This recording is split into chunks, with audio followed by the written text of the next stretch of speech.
So, you do not read books? Well, settle in, bestie, because by the end of this video, I will have convinced you to read at least one book this year, to send you on your journey, to experience more books, more stories, and to improve your brain, to level it up anime style. Let's go. Let's get into it! So I thought about it long and hard how I would call this video about books so it wouldn't be boring, okay? Because like many people see books, they hear about books, they're like, I don't read. I don't like books. Who's reading? That's like boring, okay? But listen, books are the only medium you control, okay? What does that mean? Let's talk about it. Let's say you watch a TV show, okay? Doesn't matter if it's streamed, if it's on a TV channel, or if you watch a movie in a cinema or stream a movie, or even like watch a movie from like a DVD. Do people still have DVDs? I don't know, I'm old, okay? Anyway, for movies, for particular, right? This counts for YouTube videos like you're watching right now as well. It's pretty ironic. And especially for short form content as well. You don't really control the medium. Because I am the one who decides what pace you listen to this video. I can speak faster if I want to, or I can speak slower, but you cannot control it unless you go like into the YouTube settings and be like, I want to listen to this to like 1.5 speed because this girl is not speaking fast enough.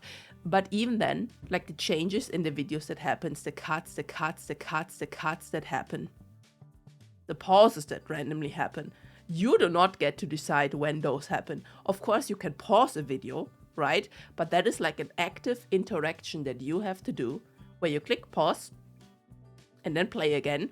And that is how it works, right? And now with stuff like autoplay that like basically every single platform has, it's even worse. And you get trained to like watch video after video after video. Let's talk about short form content, right? It doesn't matter if you watch it on like Instagram Reels, if you watch it on YouTube Shorts or like on TikTok. You get trained to like decide within 0.5 seconds basically if you want to watch the current video or if you like go like swipe to the next video, right? And like the attention span for most people, right, is like so bad nowadays, and I'm no exception. I noticed this for myself as well, right? You will watch the video, you will have decided within like 0.5 seconds that is the short you wanna engage your time with. And then after like 10 seconds maybe, okay, or if you're bad after 5 seconds, you will either already have scrolled to the next video because it wasn't giving you enough dopamine into your brain, or you will have pressed the comment section, right, to read about the comments. And maybe then after 10 seconds of like the 60 seconds video have passed, you have decided, okay, I know enough about this video, no need to watch it, close comments, next video, okay? That is how you spend like an hour. And within that 1 hour, you will have watched probably like 100, maybe 150, 200 shorts, right? And here's a challenge for you. Next time you are out and about, maybe you're like in a public transport, like a bus. Don't try to be too stalkery, right? But look around you at the people on their phones. And I noticed like so many people that have like TikTok open or any other short platform, and look at how many different shorts they go through in like 10 seconds, okay? Because I did that, okay? I did that for multiple people. And you will have like people that go like, within like 2 seconds, they have gone through 10 shorts, and then like the brain registered like 2 seconds later that like the short that they just swiped past was one they actually wanted to watch. So they go back down, and then they watch it, give it a like, go into the comment section instantly. They instantly go into the comment section, right? Watch the video maybe a few seconds, close it down, and then go and within a few seconds, like another 10 to 20 shorts have passed. That is what is happening on short platforms. And you might say, I'm not like that, and I'm proud of you for that, okay? But like, just go into public, look at people, what they're doing on their phones, what ages these people are, right? Because I have noticed this both from kids being like 7, 8, 9, and my God, I don't even know what that does with their brains in that age, to like teenagers, to young adults, and to older people, right? That is literally happening everywhere. Okay, so let's talk about the next kind of medium we have, okay? And that would be something like music, okay? Because music is both on like streaming platforms, on like old school mediums like CDs, okay? And of course on like stuff like YouTube, again, it's a streaming platform as well. Anyway, for like music, You also don't really get to decide on what pace you listen to the music to. It just plays, right? And for music particularly, there's like a huge thing where we passively listen to music, okay? There's very little people that actually actively listen to music, okay? What does that mean? Passively listening to music is just putting some music on onto the background while you do something else. Maybe you work, maybe on your commute, maybe you even have music in the background while you're reading, maybe you have music in the background while you're playing a game, all that kind of jazz, right? And I do that as well. 100% I do that. But take like a song you really like, a song you really resonate with, right? And for the whole like 3, 4, 5 minute duration, however long the song is, do nothing else besides listening to the song actively with your ears, listening to the song. Do not try to think about anything else. Do not try to do anything else. Sit down on your nice little behind on your bed, okay, and listen to the whole duration of the song. That is what is called actively listening. And that is like dying out. I don't think very many people do these, right? Like even the people who say like, yeah, I'm big into music, whatever, they don't really do that, right? I'm pretty sure the most people who do like actively listening are probably people that like work in music, right? That like have to analyze those things to make new music and all those things. Again, next kind of medium, live performances. It could be a concert, could be like a theater play, a musical. Those kind of fall into the same category as like a video, right? You don't really get to decide what kind of pace you play that on, look at that on, consume that on. Okay, let's talk about books now. Books do not have an algorithm. You know, when you have to decide what book you get, either in a store, like a Barnes & Noble's, a bookstore, or in a library, or hell, you even ordered somewhere, right? There is not really an algorithm. Now, you could say that, for example, on Amazon, you would get some kind of algorithm there that is trying to sell you products depending on what you bought in the past, what you looked at in the past. But even then, I find it's not like really that good, right? It's not as good as an algorithm as for like short videos, right? To keep you on a platform. Reading books already starts at the point that you will have to find a book to read. That's the first big step, and that is a big step. Listen to me. Because reading books for most people is quite a time investment, getting a book that you want to read is like 80% of the challenge, okay? And I'm gonna give you some recommendations in a bit of books you could start with. And like, how do you even find out what books there are, right? Because there's like so many books, you could never even read all of them. You could never probably even read 1% of all books that exist. You could never even read 1% of all books that interest you in your life. That's how many there are. So of course you could go like to a YouTube video and you could be like top 10 fantasy novels released in 2024 if you already know that you want to read a fantasy book, for example, right? And then you just hope that the opinions of the person you watch the video from are kind of the same as yours, that is a video you want to watch, okay? A book that you want to read. So, problem number 1. Problem number 2, a book. And I'm not talking about audiobooks in this case. I'm talking about actual books, okay? Either ebooks, you read it digitally, or physical books. I personally like physical books way more, and I will pay the extra to have the physical book because I can have like my little like reading mark in there. I can put post-it notes in there if I want to talk about it later. I just love it, okay? I love it to have them in my like shelf. That's the reason I'm working in a library, right? I like books. What do you do now? You have the book.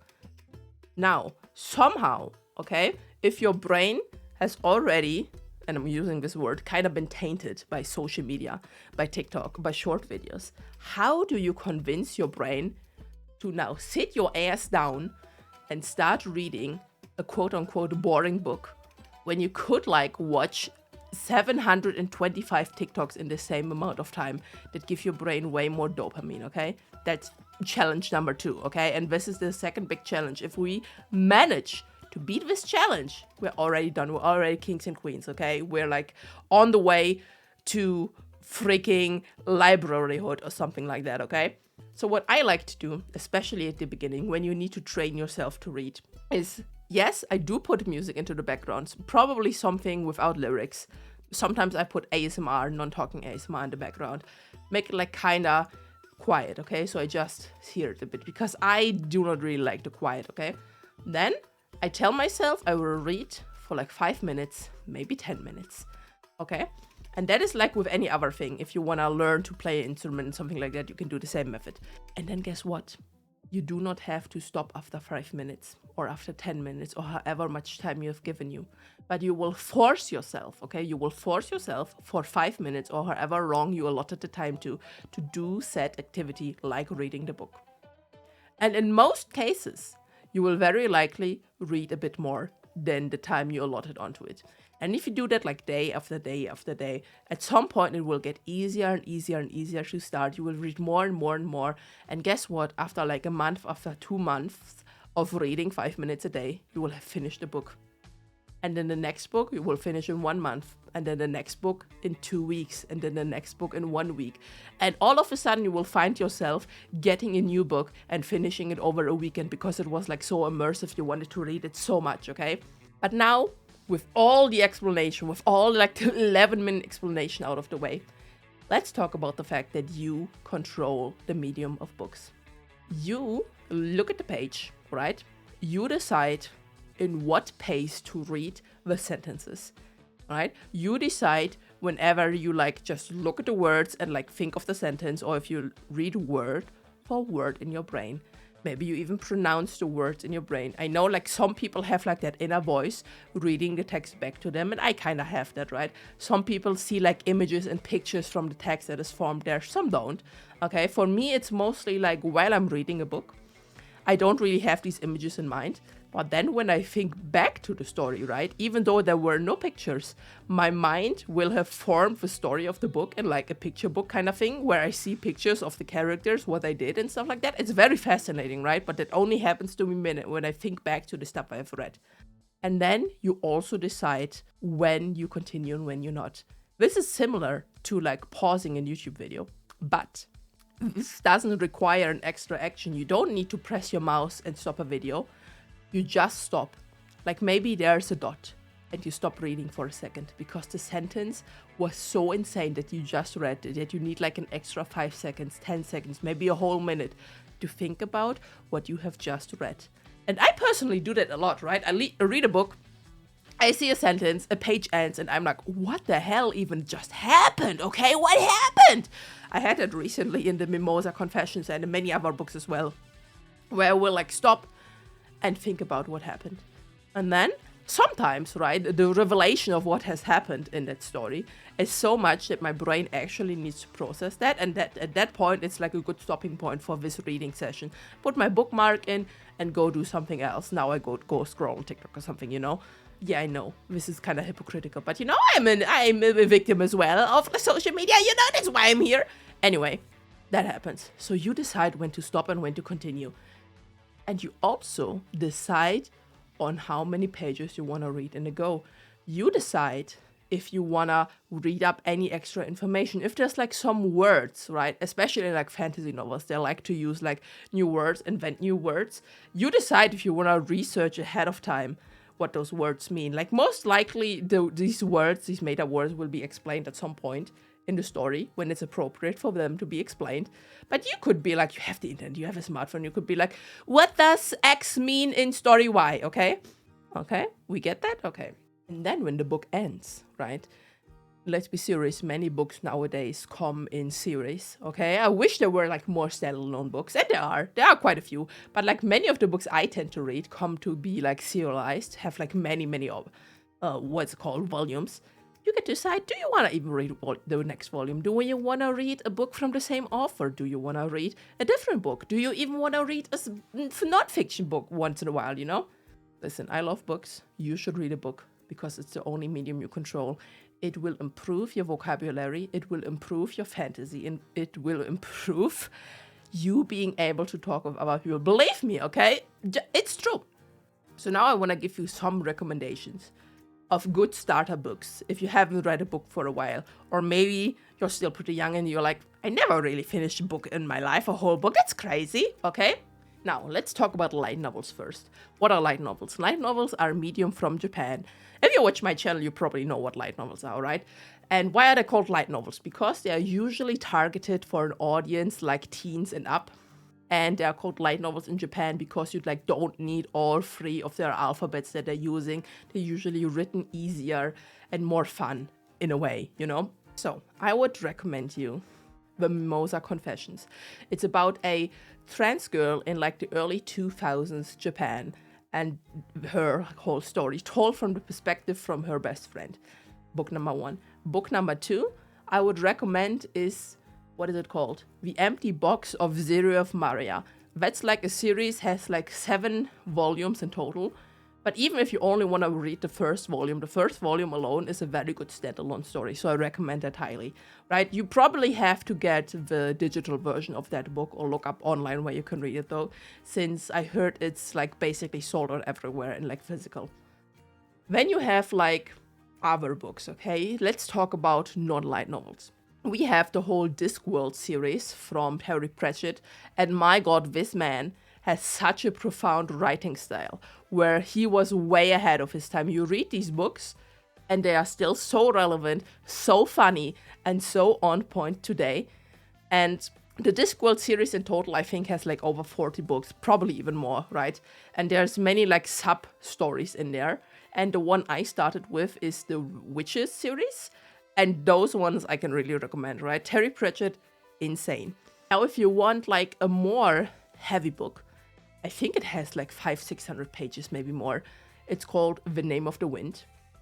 It's from Patrick Rothfuss, I think it's pronounced. And my god, this book is one of the best fantasy books you will read in your entire life. It only has one downside. This man has not released like the follow-up book in like 15 years. And I don't know if it will ever get a follow-up book, okay? But the story in itself, very worth reading. I'm pretty sure you have some books that you really like and want to recommend as well. Please do so in the comments and give me like a nice little book emoji or a paper emoji or like an airplane emoji or something like that. Why airplane? Because sometimes you need to turn on airplane mode into your brain. Do not get distracted by anything else and sit your ass down and read a book, okay? Anyway, have I convinced you to start reading a book in 2025? If so, give me a like, maybe subscribe, maybe come back for more videos in the future, you know? Because you are a cutie patootie and I am Shyaren the green screen. Okay, I will see you next time. Bye-bye.